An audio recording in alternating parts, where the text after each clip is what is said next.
Hello, hello, hello, hello. Hello. How you guys doing today? First off, happy holidays. Merry Crima. For those Catholics and Christians out there, Merry Crima. For those of you who are Hispanic, I know Christmas was on the 24th. So it's been 2 days. You guys probably ate all the leftovers already. Portuguese do that too. Everything is just basically everybody else but Americans. Yeah. We're special. Yeah, get her done. Get her done. Well, today we have a very, very awesome episode for you. Today's emotions will run wild. Today we will tap into a topic that maybe at one point all of us will go through. It's inevitable. 50% of the population deal with it. Divorce. Oh. But as somehow music is powerful in that way, and has and some of the best music has come out of divorces, out of these types of situations, and it's our duty today to talk about it and flesh it out. So on that note, I'm going to turn it over to Joe Dove. It's me, Mr. Dove. What's up, guys? Let me put you on something very special and something very sad, but inspiring, especially for your favorite artist in the music world. To last week, a Coldplay album that I had no idea existed, believe it or not. And if you're familiar with the last 3 episodes, you know I'm quite into the British music. But this one slipped my mind, and we're going into the Coldplay's Ghost Stories album. Shockingly, I stopped listening to Coldplay after 2011. Well, you got to give us a reason for that. So, all right, you know how we're talking about divorce, and I hate bringing this fucking breakup again. This is like the 4th episode, the 4th time I brought this up. But yeah, the split up I had in 2011 was the end of Coldplay, because I had gone to 2 trips with the ex and that revolved around Coldplay. We had a whole Philadelphia trip where we explored the beautiful city of Philadelphia. You ever been to Philadelphia? Love Philly. I love Philly. It's the perfect combination of old and new. And, you know, supposedly rich and poor, seriously poor, and seriously rich. That's very true. Good point. So I stopped listening to Coldplay in 2011 because we had broken up, and I was like, you can take your fucking Coldplay, and since you ruined it for me, I'm not going to listen to it anymore. Ha! And then I missed out on a lot of great music because as you put me on, every now and then, you know, I did return to songs like Yellow and Fix You and Viva La Vera, but my personal favorite from them was Violet Hill. I don't know if you're familiar with that song. Wow, I love Coldplay, and that's not ringing a bell. Oh, wow. What's it called? Violet Hill. Oh, here we go. This is how it begins. This is how the homework for next week starts. Yeah. And it's ironic because, you know, we're talking about how Philly is like 2 extremes of poverty and richness. It's a deep poverty story, Violet Hill. So that album had some great tracks. The album that he put me on to, the Ghost Stories, had some amazing tracks. And of course, this whole album is based off of his divorce with the lovely Gwyneth and Miss Iron Man herself. Yeah. Before she started shoving crystals up her. Woohoo! The song that hit me hardest was Always in My Head. You know, I'm especially dealing with some personal struggles in my life right now, and somebody close to me is very ill. But this was by far my favorite track on the album. The whole I'm getting chills. Yeah, because it's right now just thinking about that song. Yeah, the deepness of it, the mixing, so I love good instruments, and that one really got deep into it. This was the 6th studio album for Coldplay.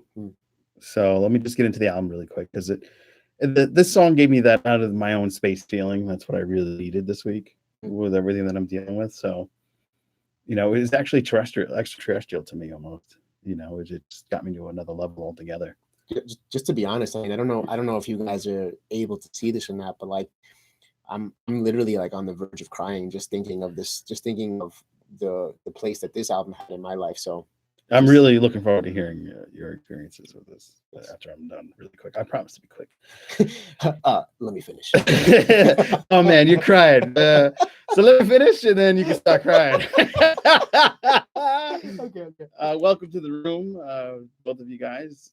We're very excited to have you there. If you don't know, we actually take notes during our show. We live stream on YouTube. And then all the music that we mentioned, we actually link in the comment section or the about section of the YouTube video. So if you want to listen to the music that we're talking about, head on over to YouTube in a couple of days and it'll be all set up. So we appreciate that. And make sure you like, subscribe, follow, share, and tell your mama about this show. And your mama's mama. And your mama's mama too. So anyway, this album was co-produced with Paul Epworth, along with the returning Milo Exilo producers. I don't know if you remember that one. Yeah, that was a good album too. But of course, I actually found out about it listening because it came after I listened to this whole thing. It popped up, and I was like, "Oh, they had another album I missed." Oh yeah, they just came out with an album. Yeah, I just heard. Yeah. Also heard that too. And that's a whole nother direction. We'll get to that. We'll get to that. So Daniel Green and Rick Simpson. It was released on the Parfalone on May 16th, 2014. So I had long lost Coldplay. 2014 was like, I think I stumbled on I Am, Who Am I at this point. And I was like just diving into the world of Swedish electronica at that point and totally switched my music ear. And it features producers like Timbaland, which I didn't know that my man Timbaland was on it. I love Timbaland. He's on everything. Right? Yeah, he's amazing. Yes. Midian and Avicii was also on them. This is the band's frequent collaborator who also popped up, John Hopkins. It was nominated for Best Pop Vocal Album at the 57th Grammy Awards. Did you know that? No, I did not. No, neither did I. And at the 2015 Billboard Music Awards, it was nominated for Top Rock Album. And let me tell you, I can feel the hurt in the album, as most songs return to the more somber and melancholy style found in their earlier music as Coldplay. As you said, Chris Martin was inspired by his divorce with Gwyneth Paltrow. You can clearly feel that the real pain in another song that I really liked, which was True Love, where the tone is very slow, but the guitar has that long. And I just love the sound. I absolutely adore. You find that a lot in a lot of British rock. Pink Floyd's famous for it. Sting, of course, my buddy. No more of him. If there's one thing that you're going to learn about Joe Dove in this podcast is that he loves Sting. Yeah, that hasn't changed since like 1982. From diaper to Sting. So yeah, the True Love, the guitar stretches, and it kind of fills in the pain where words can't describe. I think that's to me the point of one of those things. And the reason why I bring all that up, they've had some really good success with this album. It sold really well. It was well received for the most part. And I think that has to do with the power of divorce. Because which is the title of this episode. Yes, it is. We actually title these now. We're every episode we try to upgrade a little. So the power of divorce leads to some of the greatest music. Every Breath You Take was a Sting divorce. This album was Coldplay's divorce. Seal had one of his best albums during his divorce with Heidi Klum. So much great music with sadness. The list goes on and on. I'm sure there's like a million you can think of. If there's some song that you can, whatever happened to Timbaland, all right. So Timbaland's still around. He's still producing music, but he doesn't pop up and dance around. And that's Scott. Yeah. What's up, Scott? Hey, Scott. Yeah, just actually, Timbaland is probably more active now than ever before. Oh, see, now I'm getting put on. But he's the thing is that he's understood that his main strength is as a producer. You won't see him drop his lyrics as much as he used to before, but man, he's touching a lot of material out there that we simply just don't even know about anymore. Yeah. So Timbaland's the man. So that's what happened to Timbaland. He's still behind the scenes doing his thing. So that song True Love, where like I said, the tone was low, but those guitar stretches can really get you through. I just want to touch on some of these lyrics that got me, because like I said, this album really got me. I mean, I'm not divorced. Oh my God, look at this video. For a second, I was in control. I had it once, I lost it though, and all along the fire below would rise. And I wish you could have let me know what's really going on below. I've lost you now. You let me go. But one last time, tell me you love me.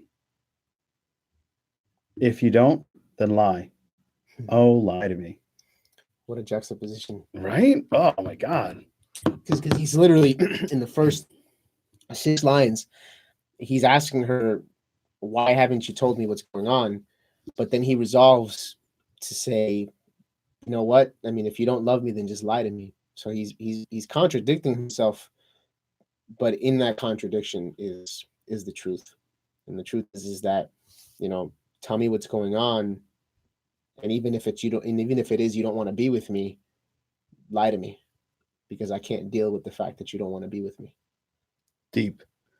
And that's the power of divorce, man. And I know you've had recently experienced some unfortunate separation yourself.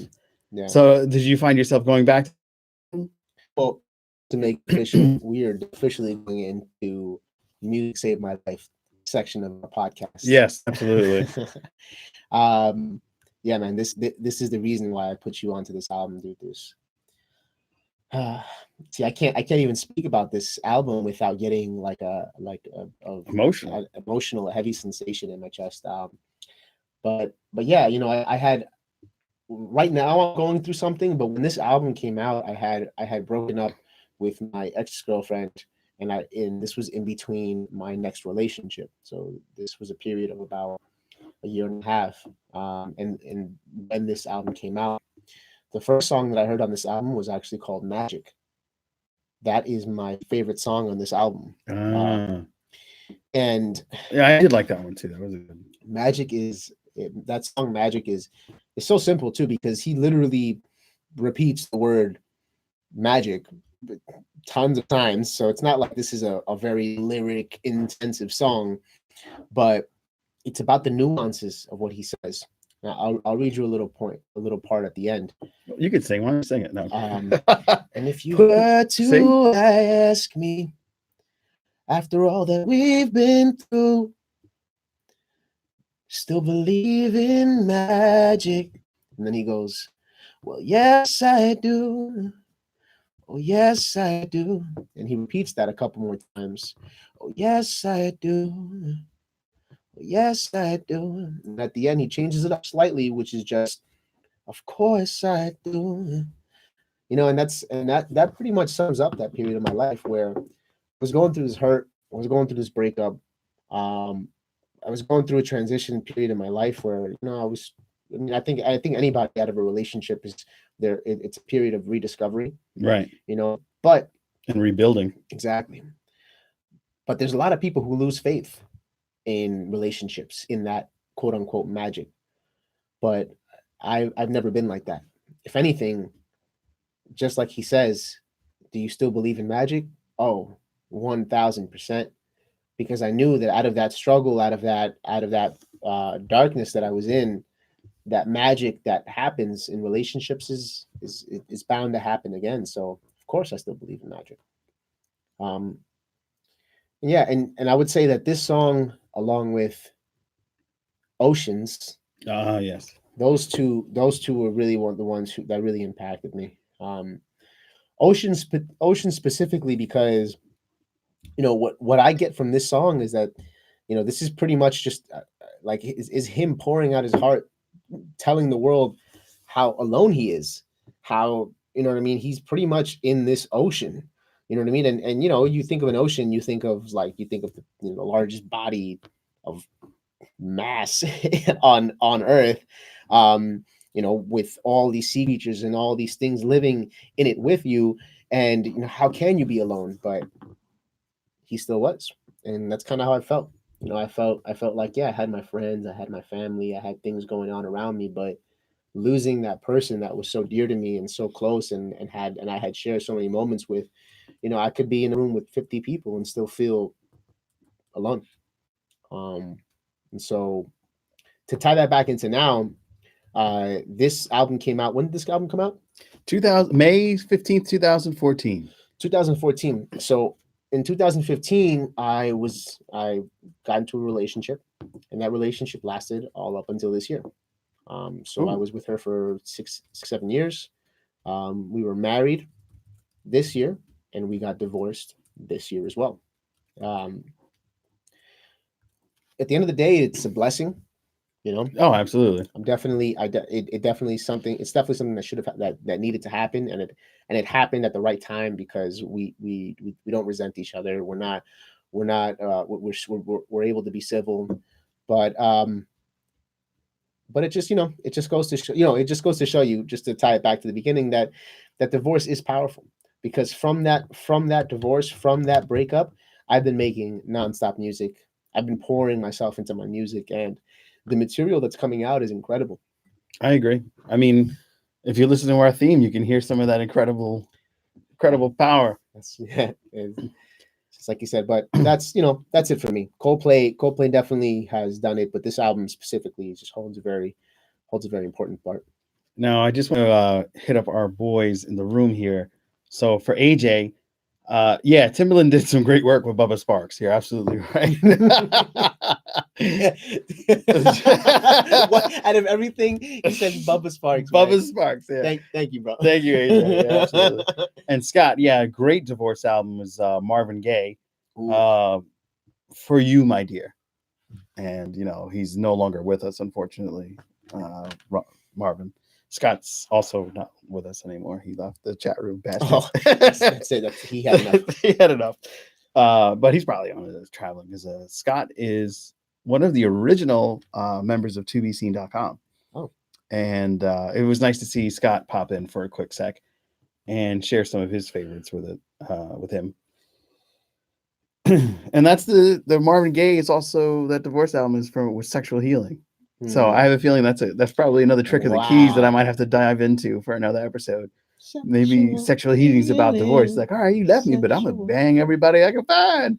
Healing is something. So see the vocal skills of Julian Valencia. So Music Saved My Life. I shared with you an artist album, one of those albums that I can push play and then go start doing my exercises or whatever. I'm not skipping any track on that album. And it's so let the people know what that is. Yeah, that's that album is called No Roots by Faithless. Faithless. So again, what I've been noticing a lot between Joe and I is that I'm putting him onto albums probably 2010 and up, and Joe is giving me some homework. Yeah, you got to dive. I told you, disc dungeon. Joe is making me really really dive deep. And I guess just one thing that's off of the Music Saved My Life topic is that, wow, man, music production has really come a long way. Oh yeah. I mean, it's still good. No, it's 100% good. It's like when you listen to Bob Marley. Yeah. Oh, right. The music production has evolved immensely, and I'm not even talking about the quality of it. I'm talking about the types of sounds that we choose to use now as opposed to before. Right. The very MIDI. Oh yeah, now it's the old school synthesizers. Yeah, the old school synthesizers are, like it's an N64, and then all of a sudden, welcome to PlayStation 10. Yeah, you know what I mean. That's what the difference is between now and then. But yeah, tell us about No Roots. No Roots. All right, this is one of my favorite by Faithless. It came out years and years ago. No Roots has, like I said earlier,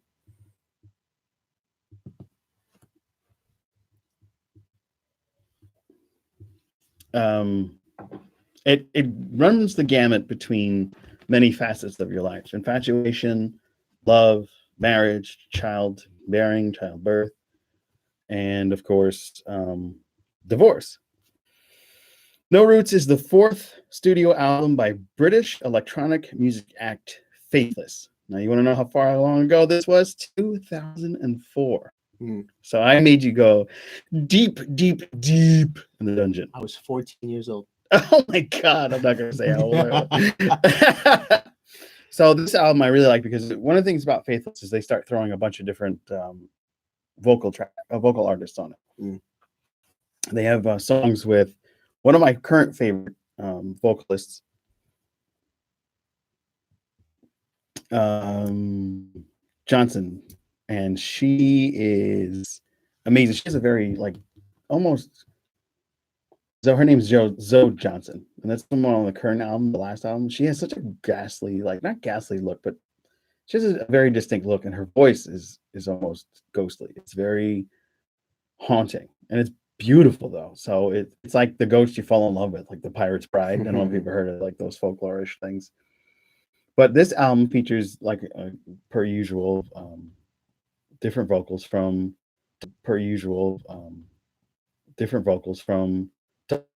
remember I was telling you LSK, who's retired, and the late great Nina Simone, who was from my old town, Mount Vernon, New York. Yeah, she had a studio above her garage and would mix right in town. This album came out in June 2004. You can find it in the categories of trip hop, trance, and alternative rock.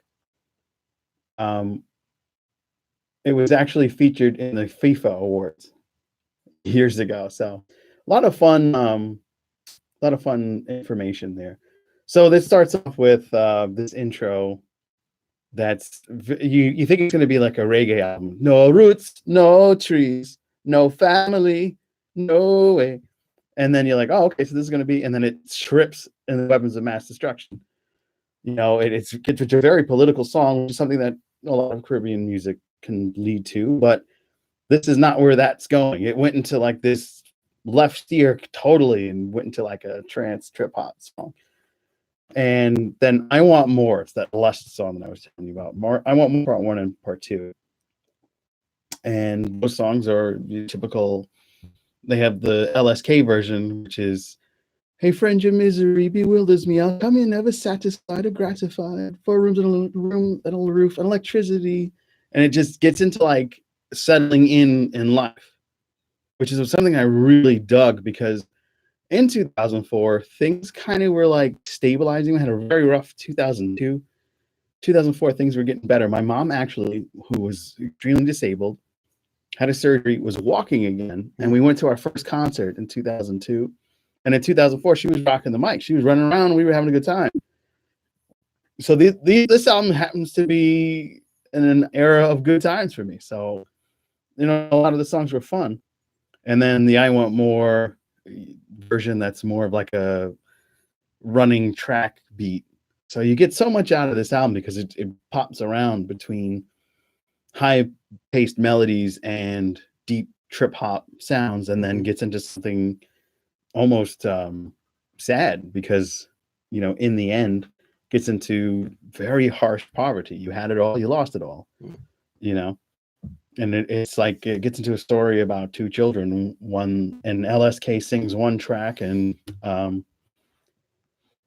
the lead singer of Faithless sings the rest, and it just pops around between a scenario of extreme poverty where the same do-rag the woman uses to put out cigarettes, she's now wrapping her baby in.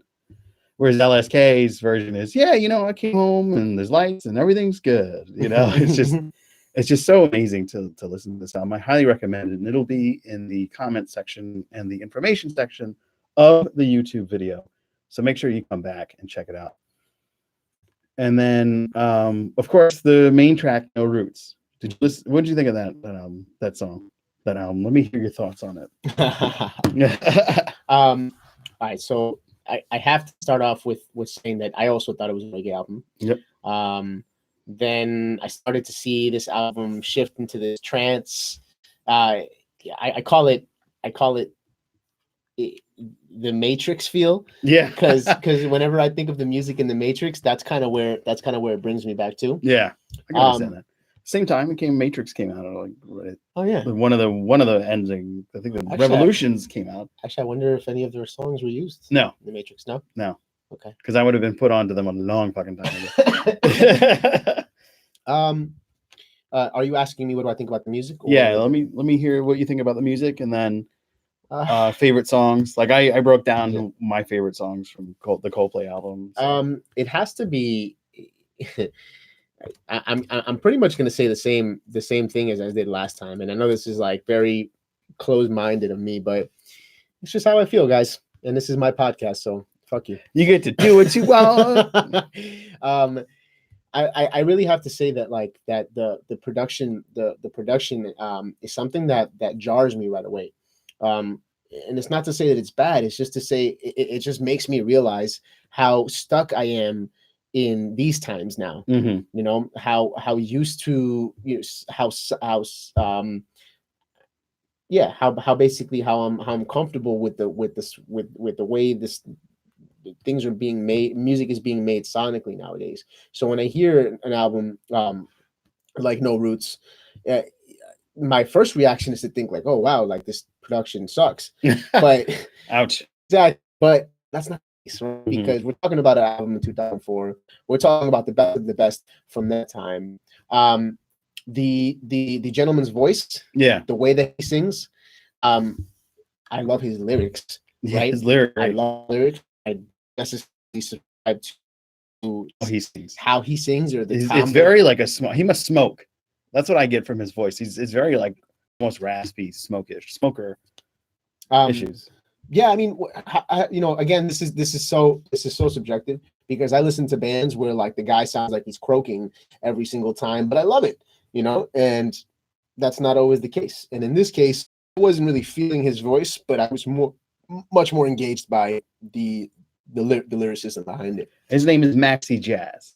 Maxi Jazz. It's a cool fucking name. So I'm gonna read you off a verse from this, from No Roots, the song No Roots on the album No Roots by Faithless. It says, "Our first fuck was more planning than luck. I had a deep understanding of what makes you hot. I did my homework till my dome hurt, and I was a stone flirt. Hustling for some prone work. And I don't stop. I knew that you were good for me. You and I fit together so beautifully, but only for 3 years were we in harmony." So right off the bat, I love that he's so specific. Yeah, because music in general is so easy to be. Because music in general is so easy to be metaphorical and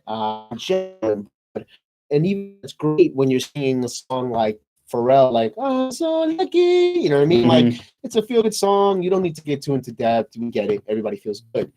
But in music like this, where you know he's telling a story, he's being very specific. He's giving you time. He says it was 3 years we were in harmony. He's talking about fucking. He's talking about luck. He's talking about, you know, he's tapping into different senses, and I appreciate that a lot because when you're listening to music and you're hearing somebody touch on all these senses, that's your connection to that becomes much stronger. right. And so yeah, so that's that. I mean, all in all, do you want me to give this a rating? Do you want me to? No, I just want to know, like, you groove it? You like it? I would not listen to it. No. Really? Yeah. Wow. I would listen to the lyricism. I would listen to it as poetry. But this would not be an album that I would pick up and listen to again. Wow. How about that? Yeah. Man. Sorry, that's guys. too bad. That's too bad for me because I absolutely adore this album. He's another one that's bombs that I really like too. But he again relies on a lot of other singers, and I think that helps this case. He's just more like a rap talking more so than a singer. And that's the beauty of music, because it's subjective. Because my opinion is not right or wrong. It's just my opinion. My opinion's right though. It's my opinion. I mean, you're Joe Dove. All right, so that wraps up our Music Saved My Life. Yeah, and we're gonna move on to the. So, in this section, we call it Behind the Beat. Behind the Beat. And so, what we like to do in this section. So, for those of you who don't know, I'm an artist. I'm also a producer. Right here in this studio, where I'm waving my hand, where you see everybody. This is where I work with a lot of my artists. And what we do is we'll take any artist I've worked on this, and we talk about the process. We talk about the ups and downs going on, or anything interesting that happened during those sessions. And so this week was a very slow week for me. You know, it's the holidays. Merry Christmas. A lot of people canceled. No, I mean it's How frustrating is that when you like prepare everything, you worked on the beat, and you're ready to go, and then so, oh, it's so sad. well, I mean it was frustrating in the beginning, like when I first started doing this. Now it's honestly part of the job, Mm. because Expect the unexpected. well, not only yeah, that's that for sure, but not only that, it's it kind of seems to be a recurring theme with artists. I don't know if it's necessarily a bad thing, or it's just it's just the way it works in this industry. But I don't know. Yeah. Even you could be giving sessions away for free, and people, just people.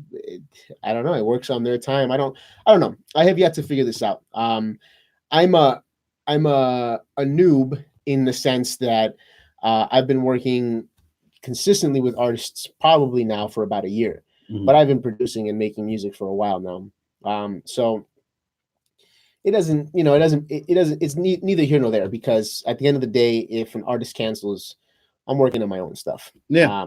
So I try to be as proactive as possible. That's called the bob and weaving of adaptability. There you Have go. you learned how to navigate water? You will be a rock star. And Is what it is, man. that's just a secret. Actually, I hate that saying. Don't say that, guys. Don't say it is what it is. And, oh, Everybody says that now. yeah. It's just because it's not is it is not what it is. It's very complex, and there's a lot of layers to thing. It's better if you just tell somebody, I don't want to talk about it. Yeah. So I don't want to talk about All right. it. Well, this week I worked with an artist called Jazz. Jazz is a wonderful singer. She has never officially dropped music. She has not done music for a long time. So when me and Jazz met, she came into the studio wanting to do a Chris Brown cover, "Overtime" by Chris Brown. We actually covered that song in our Yeah, second we did. podcast. Yeah, second podcast. In our second podcast, we covered "Overtime." Great song. Recommend. We'll link it below since we mentioned it. Um, but that was a beautiful process, because from that cover, the next step, we decided that, you know what, we want to make our own rendition of this song. Great. Got into the studio. I got the key of the song, got the BPM. We started working on our own style of "Overtime." But halfway through, we realized we have a song. Like we made an instrumental that could hold its own outside of what the original idea was. And the beauty of this process was is that she was open to the idea. Okay, there you go. And not only was she open to the idea, it it it, it she actually liked it better. And we got to the root of why we did a cover in the first place. And the reason was is because she didn't believe in herself. She didn't believe that she could make a song on her own. She didn't believe, she thought to herself, you know what, I haven't done music in so long. I'm just going to do a cover. I'm going to play it safe. And I love that, man. I love that I was able to just push her over the edge, not in a bad way, but just push her to that point where she was willing to take that dive, and something so beautiful came out of it. And this week we finalized that song. We recorded the vocals. We recorded all the harmonies, the ad libs. So at this point, the song is it's in post production, mixing and mastering, and that's, I mean, depending on when she wants to release it, that's going to come out pretty soon. And we're going to hear it. Yeah. And so maybe speak to her at some point. Yeah, of course. Yeah, that'd be 100%. So what we're going to do right now is we're going to play about 30 seconds of the song, see if you guys are vibing with it.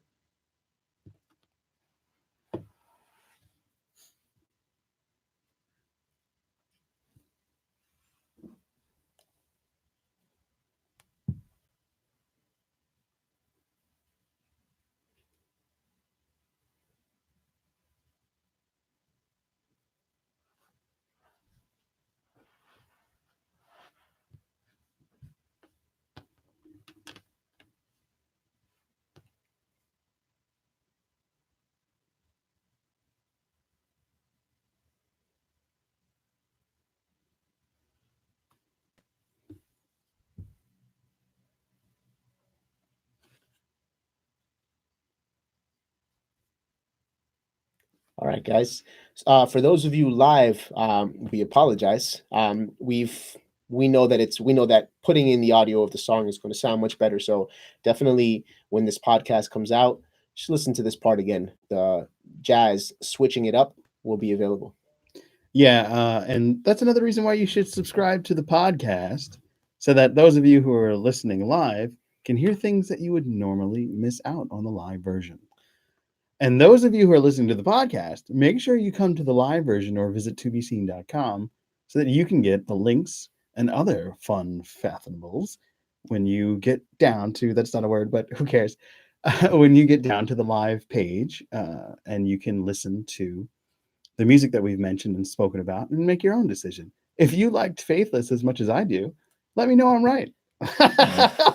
And let me know I'm right. Or if you hated it, let him know he's right. Actually, we're not even kidding. We would love to hear that. Yeah, Not just because one of us wants to brag, but also because it's really going to give us an insight on what you like. Right, exactly. So we'd love to hear from the audience. But I've got no hate for those that hated the music I love. No, if you like it, then it's just your own opinion. Well, but I'm glad you listened to it, because no, of course, that dude could use some love. That is no, they retired. So yeah, he retired in like 2012. He retired. Okay. Yeah, he helped Dido get on Eminem's album. Was like, oh, I'm good. Or in my world, ditto. That's right, ditto. All right, guys. Well, we have one more section. Tricks of the keys. Dun, dun, dun, dun, dun. So clang, clang, clang. We're gonna come up with something. Don't worry. We'll have something cool. Something cool. Yeah. So maybe I'll borrow one of my friend's cats and have him run across a piano board. That's what I'm saying. Something that sounds like keys, but it's not necessarily. It's kind of distorted. Anyway. Right. Anyway, so we're gonna get into one of the fun things I like to do. I'm a big fan of the occult. I don't dabble in any of it, but I like to listen to it. Uh-oh. I just like to peek over and be like, "Whoa, what's going on over here?" And and I'd be the guy they'd be interviewing on the news. Wow, that building was on fire. What happened, sir? Oh man, you wouldn't believe what happened. Miss, I seen everything. I'm that guy. Why did you? Why did I suddenly become? Where are you from now? I don't know. I'm a mimic. You'll be anywhere. But this week we're going to dive down into, now there's a lot of different musics that conjure the occult. This particular one is a song, and specifically Symphony for the Devil. That is a Rolling Stones song, and there's a lot of strange coincidences with music sometimes. Not all of it is right and rosy, and not all of it is going to soothe the divorced, broken heart. Some of it's just going to downright almost kill you. So the reason why I bring this up is I remember in 2012, I want to say, 2012, a buddy of mine was like, "Hey, I really want you to go to this concert with me." And I was like, "Okay, whatever. I'm down." And he was like, "Oh, sweet. That's great. I can't wait. It's going to be so exciting." He said, "We're going to go in the mosh pit." And I'm like, "The mosh pit?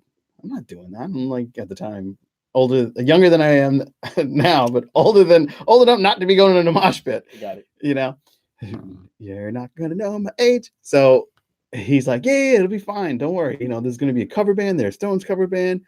And, they do a great version of Sympathy for the Devil. And I was like, there's something about that song. I knew that there was some weird things that happened. And I'm going to get into a couple of those, not all of it. There's a bunch of very strange coincidences with this song, Sympathy for the Devil.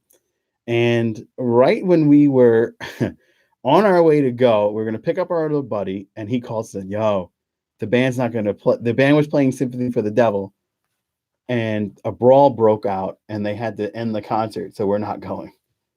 So I was like, "Ooh, that's crazy." And we were listening to Sympathy for the Devil when our third buddy that was going to join us let us know that these strange occurrences happened. So here we go. Here's some strange things about Tricks of the Keys from Symphony of the Devil. So you might also point to the story that during the 5 days of recording the song in early June 1968, a film lamp started a fire which destroyed most of the band's equipment, but it didn't harm the tapes themselves. Huh. So, back then, it was sticky tape and rust, and that's how they filmed that. They filmed music back then, but can you imagine, like, oh, we did all this great work. This is a great record. All right. And all of a sudden, everything catches on fire. Shit, we lost all that. Oh, hey, good news. The Sympathy for the Devil song is okay. Can you imagine? Oh, creepy. The working title of the song is "The Devil Is My Name." Huh. Yeah. Are you familiar with this song? So yeah, I'm Yeah, familiar with the yeah, song. yeah. Yeah. Have you heard any of these? No, No. no. It's gonna be fun. Although many of the lines of the song, although many of the song's lines have direct correlations between Master and Margarita, a Russian novelist, Mikhail Buglatov, book about Beelzebub visiting 1930s Moscow from a fresh Christ crucifixion. The book, which Jagger received from Marian Faithful, includes a scene where Satan performs a magic show, further evidence that the David Blaine is the devil walking among us. Crazy. Okay. Yep. So the original studio recording at London's Olympic Studios has the chant of "Woo woo woo woo, won't you get my name?" So that started in the control room when kicked off by producer Jimmy Miller, a group of Anita Pallenberg, Marianne Faithfull, and a quartet of an elite film crowd who turned up at the studio and sing along to whatever the Stones were recording that day. Producer Jimmy Miller put a mic into the control room and recorded that. But that's where their takes were scrapped and re-recorded by Jagger, Richards, and Miller in Los Angeles.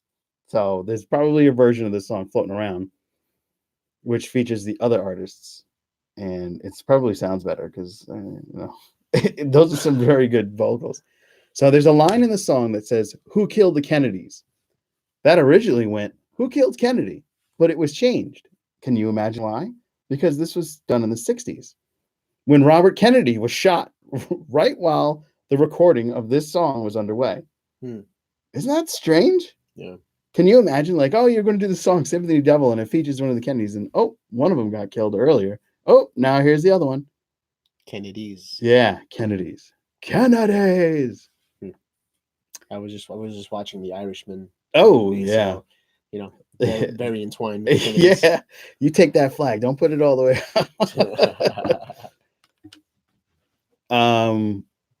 So a lot of people thought that, oh my God, the Stones are evil. There's like some devil connection with them. So the Stones certainly got their fair share of controversy out of the song, though, as its religious groups pointed out to this track, plus the fact that their previous album was called Their Satanic Majesty's Requests as proof that the bands were devil worshippers. This tickled the band to no end because they were just innocent kids coming out for a good time. And they're just saying, they're evil, says Keith Richards. And I'm evil, really? So what does that make you start thinking about? What is evil? Are there black magicians that are acting us as unknown agents of Lucifer who think we are Lucifer? Everybody's Lucifer. Can you believe that? Can you imagine like somebody telling you you're the devil? Fuck everybody. Everybody's evil. I would probably have the same response. Yeah. I would probably tell them, like, I think because I genuinely believe that. I genuinely believe, like, if you believe in good, you believe in evil. If you believe in evil, you believe in good. I believe both have to exist. Yeah. It's a balance. I do. I mean, we try to find a balance, but the reality is that some of us are more good and some of us are more evil, but we all have that duality. Yeah, absolutely. So that's just a little bit of the tricks of the keys from the Rolling Stones. I've heard rumors where at one concert they were playing this song and someone got stabbed in the audience. But I haven't been able to verify that. I've been looking for that all week because I really wanted to talk about it because literally I was coming home and somebody was mumming it, like murmuring it on the bus. And I was like, ooh. And then the bus broke down. Oh, yeah. Okay, but then again, I'm like, well, I really can't blame that on Sympathy of the Devil because the buses in New Jersey break down all the time. All the time. So I don't know. It's just a strange coincidence. But I had another band that had a strange coincidence, and that's on the other side. It's Faithless. Filter. You ever heard of the band Filter? Nope. All right. So it's a 90s band, Filter. Their famous song is Hey Man, Nice Shot. Hey Man, Nice Shot. And that was featured on Demon Night. But then they had an album in, I want to say like 2008. And it was called Filter Albums. Yeah, this title of the record. The Trouble with Angels. That was the name of the album. 2010. 2010. Okay, I was close. 2 years off. Mm-hmm. So The Trouble with Angels was one of those that I would listen to. And I mean, there's a lot of great tracks on this. There's a music video that you might like. I think it features either Carmen Electra, who was popular at the time, running around in a bikini. Yeah, for real. The name of that song is No Love. And every time I would listen to the music on the way to work, and that song would pop up. And when I got into work, I was in trouble for something. Now, I can't say that I was the best worker all the time. And, I can't believe that song ruined my workday. No, I make mistakes. I'm human. And it's just a coincidence. But why is it every time that song would play, the minute I got into work, kid, what's wrong with you? This is wrong and that's wrong. And it's like, oh. And then the days that I didn't listen to that, nothing was wrong. The law of attraction. Yeah, that's all it is. I don't know. I think if that indeed was happening, I don't know, maybe it happened once or twice by coincidence, and then our brains do things that we just don't realize are happening half the time. Yeah. And they're habits. Yeah. So, maybe you hear that song and it makes you just, it just made you a reckless kid that day. Yeah. Yeah. Or maybe I was just so half-assed and shit caught up with me. There you go. Yeah, exactly. It was just a matter of time. But, I worked it all out and I came above it. And I just said, let me stop listening to that. Maybe it got me to focus. It's like, all right, I'm going to put this shit off and focus on what I got to do. And everything was good for a little while. But those are some of the things that I had on Tricks for the Keys this week. That's awesome. Yeah. So if you have any occultist favorites that you want to mention, shoot up our live feed. Send us a comment and we'll talk about it in the next episode. I swear to God. Yeah. Anything, honestly. At this point, we definitely would love to hear from the audience. Anybody, any critique, what we're doing good, what we're doing bad. Any songs you guys recommend, anything you'd want to hear on the podcast. Also the behind the beat section. If you guys are really if you're liking the music that I'm putting out, just make sure to give me a follow on IG at Julian Valencia _. We'll put it down below. And of course, if you like the sound of my wondrous voice, make sure you check out the rest of the channel at tobeseen.com. We have a wondrous array of different talents. And we have a brand new episode of Conversation coming out to you this Monday. So we got a lot of fun stuff coming along, and I hope you're going to join us for the journey. Now, I just want to do two things before we wrap. I want to say thank you to Julian. I want to say Merry Christmas to you and yours. I want to say Happy Hanukkah to you and yours. All the holidays. Make them happy. Thank you very much. Same goes to you, Joe, and to everybody out there. Thank you for listening. Again, anything that we can improve on, let us know. We love the criticism. We'd love to hear from you. Episode 5 will be here next week. Just for music. Thank you.